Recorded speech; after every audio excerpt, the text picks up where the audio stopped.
ओम शांति। 8वां संदेश है। आज जब वतन में गई तो कोई भी नज़र नहीं आ रहा था। दूर से कोई जैसे आवाज़ आ रही थी। ऐसे लग रहा था जैसे कोई खास कार्य हो रहा हो।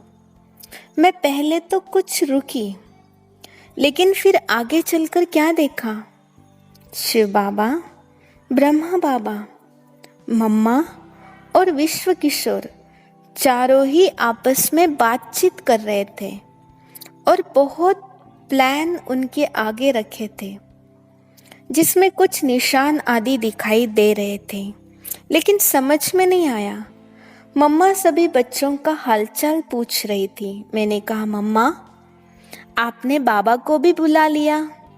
मम्मा बोली, मम्मा भी नहीं चाहती कि बच्चों से माता पिता का साकारी साथ छूटे, लेकिन ड्रामा। फिर मैंने बाबा से पूछा, बाबा यह प्लान शादी क्या है?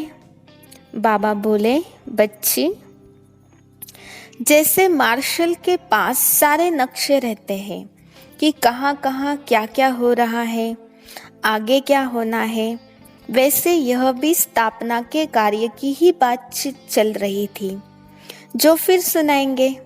इसके बाद एक दृश्य दिखाया जिसमें 3 संगठन थे।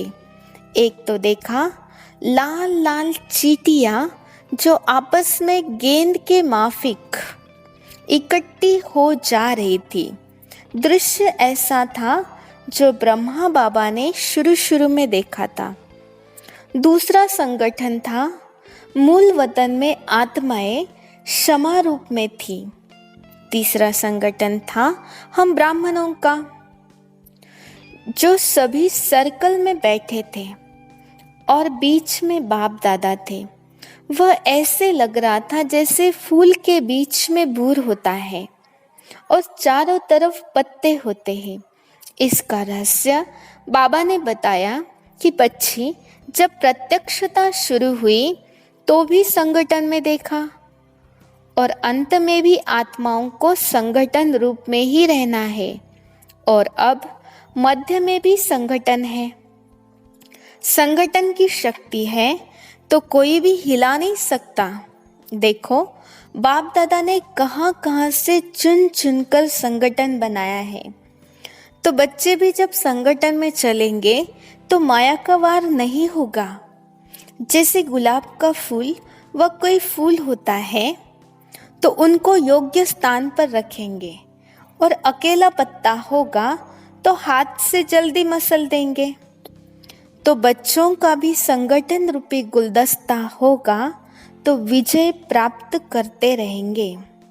कोई वार नहीं कर सकेगा, ऐसे कहते हैं ना।